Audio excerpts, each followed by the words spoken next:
Today we've got a story for you that's about more than just climbing to the top of the world. It's really a journey to the absolute limits of what a person can endure. It's about that moment when your body is screaming at you to stop, but something deep inside just forces you to keep going.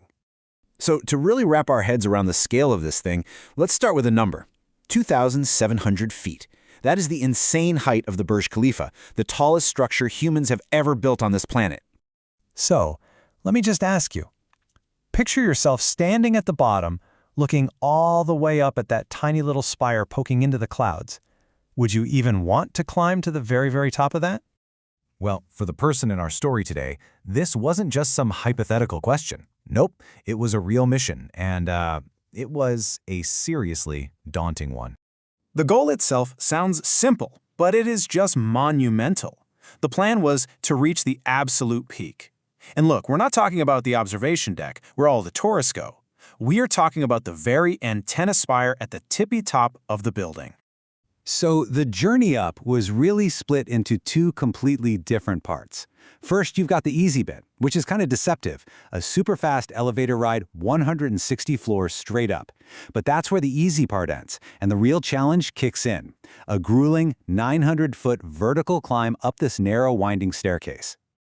All right, let's get into the real heart of the story and see how this thing unfolds. This is the part where this modern marvel of engineering just fades away, and it becomes a raw, primal test of human endurance.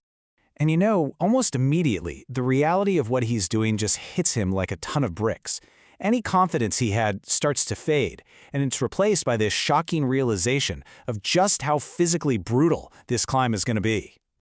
I want you to just try and imagine this for a second. You've been climbing for a full hour, nonstop, inside this tight metal tube. Your legs are on fire, your lungs are screaming for air, and you look up only to see the stairs just keep going and going, seemingly forever. And that brings us to this thought right here. The stairs never end. I mean, that's more than just an observation, right? That is the sound of pure physical and mental exhaustion setting in. It's that exact moment the task starts to feel completely, impossibly infinite. So now, it's not even about physical strength anymore. It's a mental game. And with every single step up, this little voice of doubt just gets louder and louder in his head, asking this really simple but really destructive question. And here we are. This is the lowest point. It's that quiet confession you make to yourself when your will to go on starts to crack, and giving up, well, it starts to feel less like a choice and more like the only option left.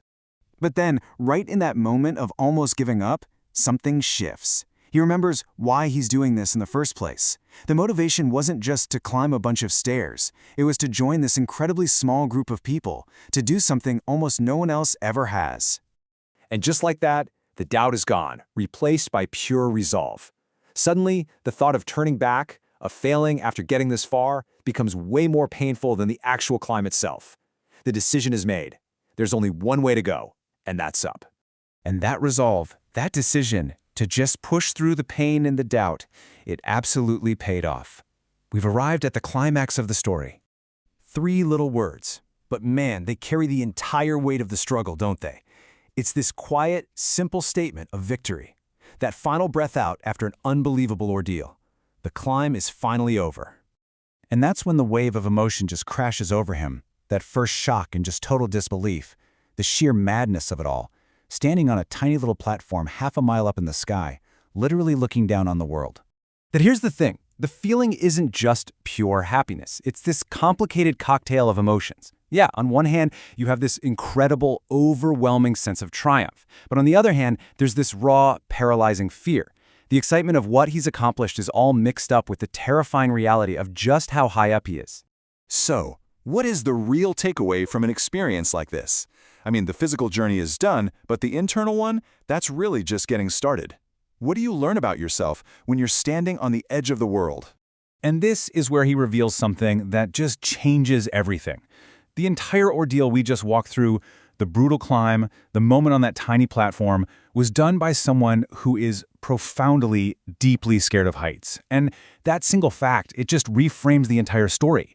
It's no longer just about endurance, it's about pure courage. And out of that experience comes this really powerful idea. Facing your fear isn't about being reckless. It's about intentionally doing things you wouldn't normally do. Psychologists actually have a term for this. They call it optimal anxiety. It's that sweet spot just outside your comfort zone where real growth and learning happen.